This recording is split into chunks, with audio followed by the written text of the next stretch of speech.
Rehefa manao zavatra tsara sy manao zavatra amin'ny fo ianao dia efa mihomana fa maro ny olona mety tsy faly amin'izany ka misy olona hanaratsy sy handoto anao hoy Vanessa Jojan tao anatin'ny pejiny. Raha vantany vao nanao io publication io moa i Vanessa Jojan dia avy hatrany nozarainy Ramatoa Lalatina Rakotondrazafy. Ho lazaintsika moa izay rehetra tokony ho lazaina sy ny hafa ankoatran'izany fa mialohan'izany aloha dia azadiny foana ny miabony ny chaîne-tsika ary azadiny foana ny mametraka ny commentaire, azadiny foana ihany koa ny manao j'aime ny vidéo. Nde ary ataontsika izany fanaovana j'aime izany mialohan'ny idirantsika amin'ny zava-drehetra sy ny tena votoatin-dresaka izay ataontsika amin'ny masinandronakia.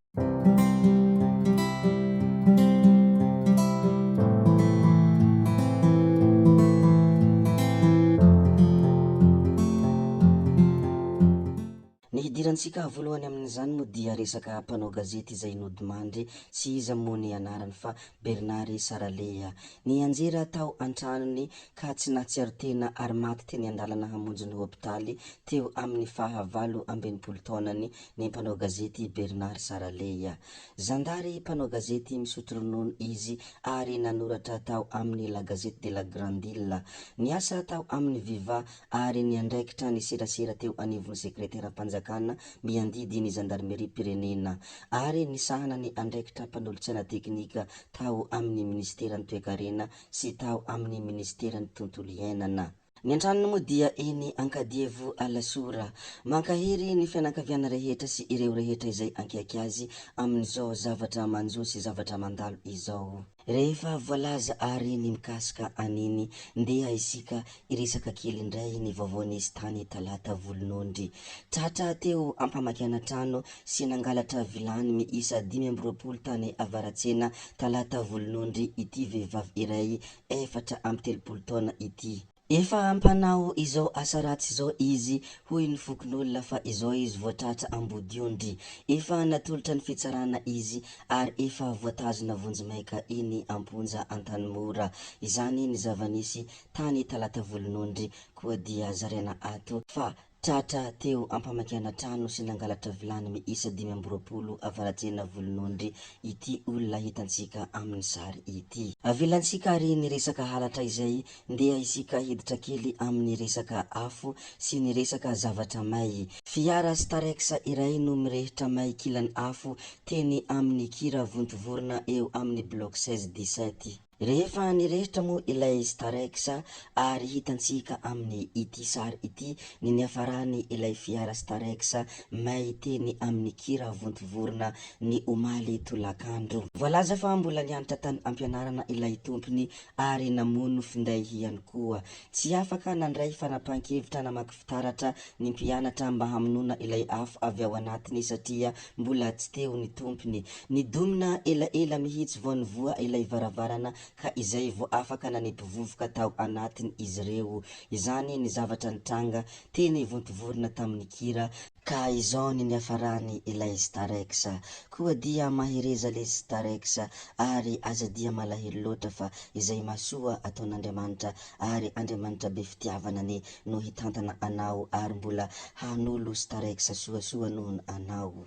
Ajaminantsika ny mikasika izay Starex izay ndeha isika iresaka zavatra hafa indray izay tokony ho resahana sy ny zavatra hafa izay tsara ho fantatra eto amintsika. Hivadika kely any Ambositra indray isika. Fantatra fa alohan'ny Maître Haja ilay hita tsy nisy vatana tao anaty sase tany Ambohiponana ny Alahady lasa teo. Tsy nandrenesa mbaovao nanomboka ny Alakamisy teo izy hoy ny fianakaviany. Misy ny milaza fa vao nahita azy ny zoma maraina ary nilaza ho an'ny hiosy koa izy tamin'io andro ny Alakamisy io hoy ny mpiara-miasa akaiky aminy. Fantatra fa nisy razana nisitrika anaty lavaka ary nitsondrina vato ary toa nidorana raha ny fahatana azy. Hita tsy misy lohany tany Andriambelonomby Ambositra faharoa. Tapaka avokoa ny vanitaolany rehetra ary mbola teny amin'ny ratsan-tanany ireo peratra nahafantarany ny havany azy. May kosa ny akanjo rehetra teny ankodiny. Izany ny zavatra nisy tany Ambositra faharoa koa dia zarainay aminareo rehetra ato anatiny ity chaîne ity, indrindra ianareo zay mpanara-baovao zaraina izany zavatra nitranga izany. Tena zavatra mampalahelo izany zavatra izany ary mahereza ihany koa ho an'ny fianakaviany. Mialohan'ny hiresansika ny amin'ny manaraka dia tsara ny mampahafantatra fa efa nahatratra 1 million de vie sahady ilay hirany mpanakanto Arina vaovao izay mitondra ny lohateny hoe Mavandy, kanefa vao 3 andro monja no nivoahany izany hira izany nefa efa nahatratra 1 million de vie. Tsy mora ny manakatra izany 1 million de vie izany nefa tratrany Arina ao anatin'ny 3 andro. Izany dia midika fa tena mbola be mpankafy Arinao ary naro ny olona natsapabanga ny tsy nahateo Arinao tao anatin' izany mozika izany. Tsetsatsetsatra tsy ahitra moa izany sy zavatra tsara ho fantatra koa dia lazainay ndeha resika ilaza ny zavatra manaraka izay tsara ho fantatra ihany koa, indrindra ny vaovao mandalo eto amintsika. Handalo kely any Ankazomanga Atsimo isika, resaka boulevard de l'Europe moa ity resaka anankiray ity. Nitokona ireo tompotrano maromaro amin'ny velarantany izay nisy namagotra tamin'ny teratany sinoa. Efa nolavin'ny fitsarana nefa izany famarotana ny tany izany.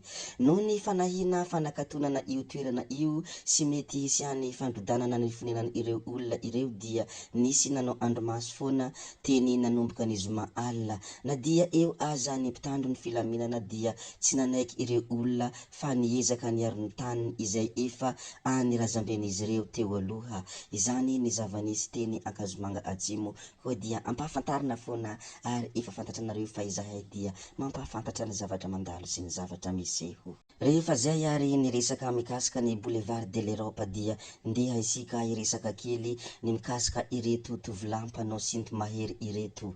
Tovolahy miisa 5 mpanao sinto mahery sy mpangarom-paosy tetsy Anosizato no tratra. 15 taona ny 3 ary 14 taona ny iray ary 17 taona ihany koa ny iray. Nitory ny olona ny andanin'izy ireo izay nazahoana finday bisiklety ary vola 5 alina ariary. Rehefa nataon'ny fikarohana dia tratra ireo olon-dratsy ary nahiditra amponja vonjimaika ny 4 tamin'izy ireo rehefa avy natolotra ny fitsarana. Ny hamaramparana antsika azy angamba dia ndeha isika hiditra kely amin'ny resaka izay nataon'ny Vanessa Jojan. Vanessa Jojan moa dia kandidany solombavam-bahoaka tany amin'ny région Sofia distrikany Antsohihy. Toy izao moa ny hafatra izay nomeny ary tena nafaly any Lalatina moa ity hafatra ity ka nozarainy. Mbola tsara ho izy izao rehefa manao ny tsara sy manao zavatra amin'ny fo ianao dia mihomana fa maro ny olona mety tsy faly amin'izany ka misy olona hanaratsy sy handoto anao. Fa nefa tsarovo, misy Andriamanitra izay mahalala ny zava-drehetra ao amponao. Hoe madio fo ianao, soa ny ataonao ary ny soa atao dia levenam-bola hoy ny fomba fiteny izay. Izany ny hafatra izay nomeny Vanessa Jojan tao anatin'ny pejiny ary nozarainy Lalatina Rakotondrazafy.